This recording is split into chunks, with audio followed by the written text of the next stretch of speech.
কদিন আগেই আন্ডার 21 ডার্বিতে মোহনবাগান হারিয়ে দিয়েছিল ইস্ট বেঙ্গলকে। আজ ব্যারাকপুরের মাঠে বদলা নিল ইস্ট বেঙ্গল। মোহনবাগানের বিরুদ্ধে লাল হলুদ জিতল 2-1 গোলে। 34 মিনিটের মাথায় ইস্ট বেঙ্গলকে এগিয়ে দেন আরমাল। এরপর 72 মিনিটের মাথায় ইস্ট বেঙ্গলের পক্ষে 2-0 করেন শ্যামল বেসরা। মোহনবাগানের হয়ে ব্যবধান কমান দর্জি তামাং।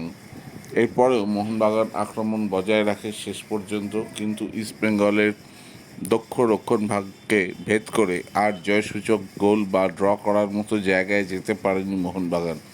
আজ ইস্টবেঙ্গল বল পজিশন থেকে শুরু করে সর্বত্র ভালো খেলেছে। যদিও মোহনবাগানের আক্রমণ এবং বল পজিশন ছিল বেশি, কিন্তু ইস্টবেঙ্গল অনেক বুদ্ধি করে ম্যাচটা শেষ পর্যন্ত বের করেছে এবং জিতেছে। ম্যাচের টেম্পার ছিল খুব হাই। কখনো কখনো প্লেয়ারদের মধ্যে সংঘর্ষে জড়িয়ে পড়া থেকে শুরু করে রিজার্ভ বেঞ্চকে কার্ড দেখানো সবই চলেছে। গ্যালারিতে দুই দলের সমর্থকদের মধ্যেও গালিগালাজ, একে অপরকে আক্রমণ করা সবই ছিল। পারফেক্ট ডার্বির মেজাজ ছিল ব্যারাকপুরে। যাই হোক, বাঙালির চিরকালীন বড় ম্যাচে, সে ছোটদেরই হোক বা বড়দেরই হোক, ডার্বি জেতা অল টাইম সম্মানের। সেই লড়াইতে জিতল ইস্টবেঙ্গল।